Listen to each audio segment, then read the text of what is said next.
E aí, pessoal, tudo bem?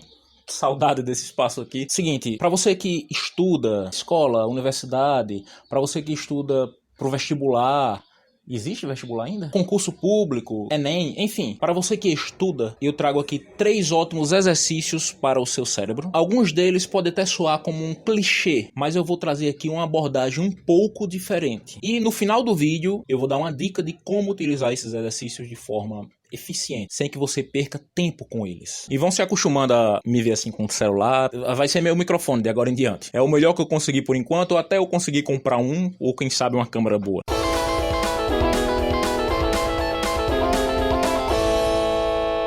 O primeiro exercício que eu trago, e esse é clichê na boca de todo mundo, é a leitura. O hábito da leitura. Mas nós temos que ter um pouquinho de cuidado com armadilhas que o nosso cérebro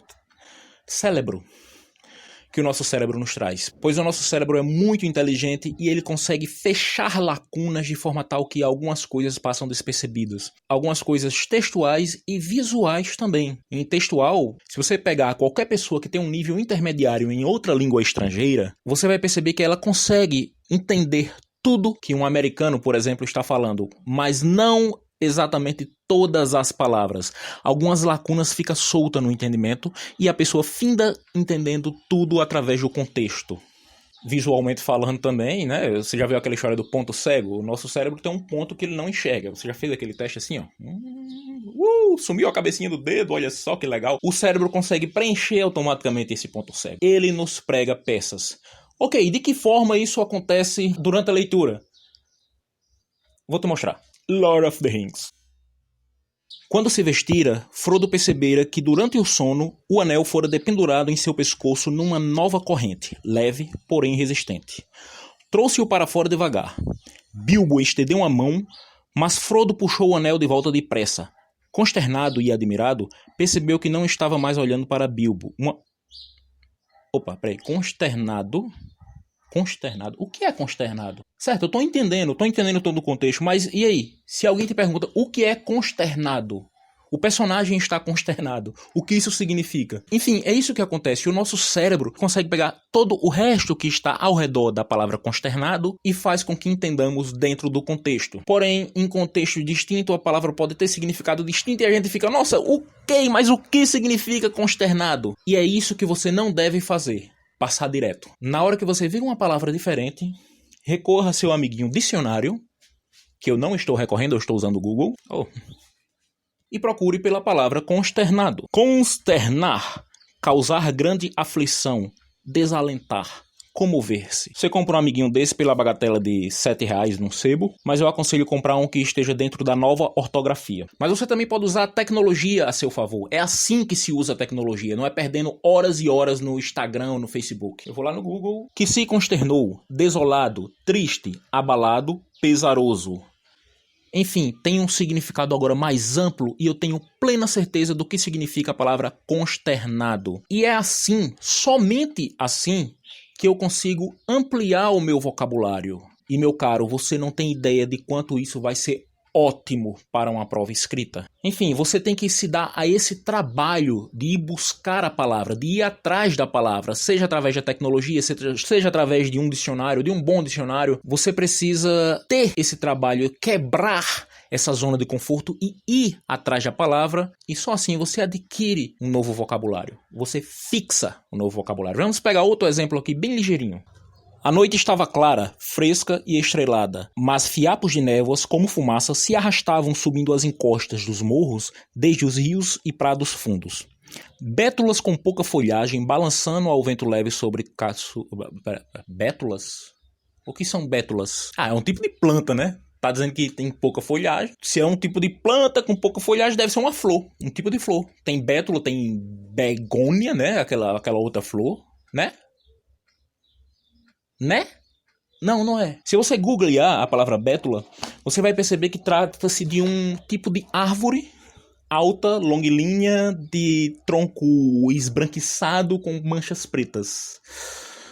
Uma girafa preta e branca. Esse truque do dicionário ou do Google é ótimo para você não só expandir o seu vocabulário, mas também para você ter uma ideia visual mais apurada do que o autor quis dizer. Se você pega um livro como Peer Peer Gynt, o imperador de si mesmo, você vai ver que ele fala muito de fiordes. O que diabos é um fiord? Você vai ter que pesquisar. E aí você tem uma imagem visual perfeita do que o autor falou. Mas é isso, o nosso cérebro ele costuma pregar peças. Todo e qualquer exercício cerebral parte do princípio de você sair da zona de conforto do seu cérebro. Lembra aquela história de, palavras cruzadas. Palavra cruzada é bom pro seu cérebro. Sabe pra que é bom palavra cruzada? Para o seu cérebro saber fazer palavra cruzada. É só isso. Se você já é bom em palavra cruzada, o exercício da palavra cruzada não vai servir de absolutamente nada. Ok, dou o braço a torcer. Se você nunca fez palavra cruzada na sua vida, talvez seja um bom exercício cerebral. Mas a partir do momento que você se torna bom naquilo, você vai permanecer. E a palavra cruzada não te traz um dicionário grande, um vocabulário mais ampliado. Porque você não se dá muito ao trabalho de ir atrás de palavras. Você só vai fechando as lacunas com o seu cérebro. Enfim, ao invés de você fazer mais ligações sinápticas, você está utilizando atalhos que o seu cérebro já tem. Então a palavra consternado poderia aparecer ali com algumas letras e você só ia preencher o restante. Volta pra cá, meu bichinho, que eu quero um bem muito grande.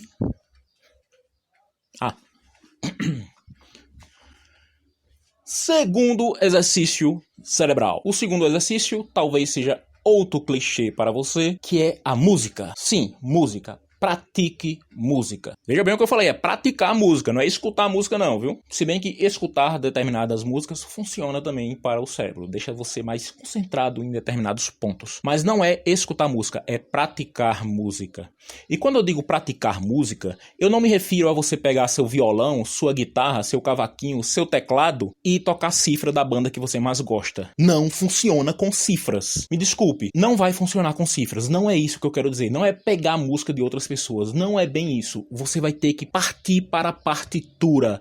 E não importa qual seja o instrumento, talvez não a voz. Se você estiver iniciando, eu não aconselho solfejar, né, a usar a sua voz como instrumento. Não que seja um instrumento ruim, não é bem isso. É tipo, imagine que você está aprendendo uma língua nova, a língua anã. Você está aprendendo a língua anã. Você está escrevendo a língua anã com as letras que você já conhece. Vai ter uma diferença gritante quando você praticar a língua anã escrevendo em runas anãs. Então, no momento que você partir a utilizar runas, você vai estar exercitando mais o seu cérebro e vai estar mais por dentro da coisa. Isso seria a diferença entre praticar partitura só com a voz e praticar partitura com um instrumento. A sua nova leitura, sua nova linguagem vai ser a partir daquele instrumento e não importa qual seja o instrumento melódico. Tá ok, mas e que tipo de partitura eu devo pegar? É qualquer uma? Eu aconselho a pegar exercícios de leitura, porque os exercícios de leitura de partitura são cheios de pegadinhas. Ele coloca uma linha completa, aí depois eles repetem aquela linha e você vai tocando aquilo ali já no automático. Porém, no penúltimo compasso ele altera as 3 últimas notas e você fica,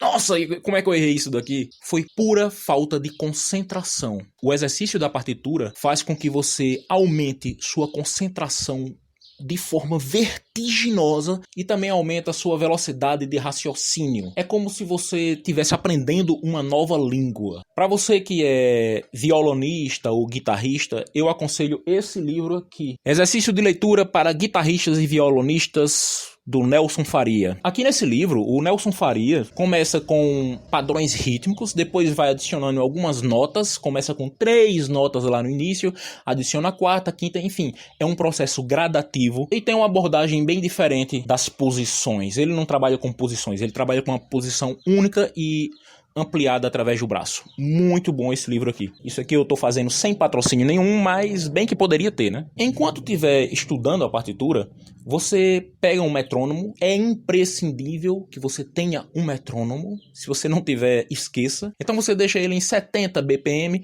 e vai aumentando gradativamente até 120 pela média. Dependendo do compasso, lógico. Se for um compasso 2x4, eu aconselho abaixar isso aí de 40 a 70. Você vai entender na prática. E é incrível o quanto você se concentra. É quase como uma meditação. E como eu já disse, dessa forma você consegue aumentar a sua velocidade de raciocínio e principalmente uma das coisas que é mais difícil, tem gente até tomando remédio para isso, aumenta a sua concentração. Cara, não cai na besteira de tomar Ritalina, esse tipo de coisa, porque eu vou ficar com uma concentração maior e seu raciocínio lógico decai pela metade. Você vai ficar burro tomando esse tipo de coisa. E por último, e não menos importante, desenho. Especificamente o desenho de observação. Não tome café, é ruim para quem estuda. Senão você vai ficar com a mente igual a um esquilo. Qual a diferença entre desenho de observação e desenho? Veja bem, existe uma forma correta de se desenhar se você não quiser ser apenas um grande copiador. Se você quiser desenhar uma mão, por exemplo, você pode esboçá-la com formas simplificadas. Você pode desenhar uma caixa de cigarro com algumas salsichas saindo de dentro e uma salsicha menor aqui. Depois você vai aprender a colocar isso em perspectiva e depois você vai adicionando detalhes. Geralmente quando a gente vê alguém desenhando, a gente vê só o final do processo. Desenhar não é fazer contornos, você tem que montar a figura em 3D antes de começar a arte finalizar. O que eu quero que você faça aqui é esquecer o que eu acabei de falar e passar a virar um copiador novamente. Se você pretende ser bom mesmo no desenho, você precisa esboçar. Mas, por enquanto, vamos esquecer essa história, esse processo de montagem e vamos nos ater a cópia, ao desenho de observação. O que é o desenho de observação? É você pegar a sua prancheta com uma folha e desenhar o que você está vendo. Não interessa o que seja, abra o Google Imagens, vai ter imagens de montão para você fazer. Um bom exercício também é você pegar um filme, qualquer filme que seja, e parar no minuto, por exemplo, 15 minutos e 27 segundos. E desenha o que está lá, não interessa o que seja. Isso vai fazer com que dificulte um pouco o processo, porque a imagem será totalmente aleatória. Você também pode pegar quadrinhos e repeti-los. Você pode pegar modelos vivos, natureza morta, enfim, desenha, copia. Não é copiar colocando a folha por cima não, tá certo? Ok, mas de que forma isso vai servir para os meus estudos? Quando você copia, pelo menos no início, você fica dessa forma aqui, ó.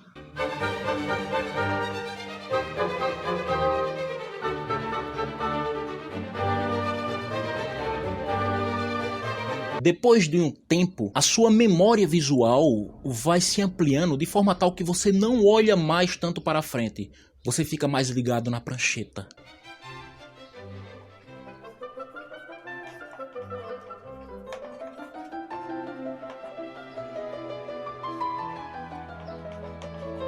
O desenho de observação vai aumentar e muito a sua memória visual. É um ótimo exercício para a memória. Existem esses caras que desenham em praça pública, eles fazem desenho das pessoas, né? Fazem pequenas commissions ali. E eles praticamente nem olham na cara de quem ele está desenhando. É incrível, é como se eles tivessem já decorado a cara do indivíduo antes mesmo que eles pedissem para fazer o desenho. É uma coisa fantástica, a memória desses caras é incrível. E é dessa forma que vai funcionar o desenho, aumentando a sua memória. Tá ok, Guimarães, olha só, no início do vídeo você deixou bem claro que isso era para quem estava estudando para vestibular, Enem ou para concursos. Cara, como é que eu vou conseguir estudar e fazer essas outras coisas ao mesmo tempo? Eu não tenho tempo para isso. O dia tem 24 horas, eu sei que o nosso tempo é escasso. Mas veja bem, eu só preciso aplicar 30 minutos por dia de cada um desses exercícios para ter ótimos resultados. Enfim, fica uma dica prática aqui para vocês. Pega música e desenho. Você pratica a música de manhãzinha quando você acordar. 30 minutos por dia. Agora, meu caro, tem que ser todo dia. Qualquer coisa que você vá praticar, não importa se seja música, artes marciais, desenho, não interessa. É melhor que você pratique um pouquinho por dia, mas pratique todo dia, do que praticar 5 horas num dia e passar uma semana sem nem pegar no instrumento. O mesmo serve para estudos. É ideal que você estude todo dia. Enfim, você só precisa de 30 minutos por dia. É incrível como funciona. É quase como uma experiência religiosa. Só quem tá de dentro participando consegue sentir. A diferença é que eu não preciso acreditar para que funcione. Eu sou chato. De manhã, assim que você acordar, naquela hora mais silenciosa do dia, você pratica música. Se for a guitarra, pode ser com ela desligada até, tá? Para não atrapalhar os vizinhos. E à noite, antes de dormir, você pratica o exercício de expansão da sua memória, que é o desenho. Você só precisa de 30 minutos por dia, não precisa mais do que isso. É um ótimo aquecimento no início da manhã, a prática da música, e um relaxamento final com a expansão da sua memória, com a prática do desenho de observação. Se você tiver um tempinho a mais, Bota 45 minutos de cada. Agora, mais do que isso, sinceramente, para quem tá estudando, para quem vai concorrer a uma vaga, eu não aconselho que passe disso. É isso aí, galera. Se vocês chegaram até aqui no final do vídeo, comenta aqui embaixo Bilbo Bolseiro, só pra eu saber que vocês chegaram até aqui, beleza? Se vocês gostaram, já sabe, curte o vídeo, compartilhe aí com a galera. Um abração, um beijão no meio das costas e tchau.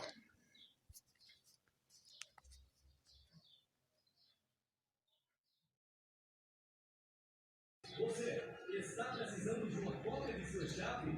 Então vem aqui no carro do Chaveiro. Tô precisando é de silêncio, filho da puta. Seu problema. Isso mesmo. O carro do Chaveiro Ambulante está passando na sua cidade, em seu bairro, na sua rua.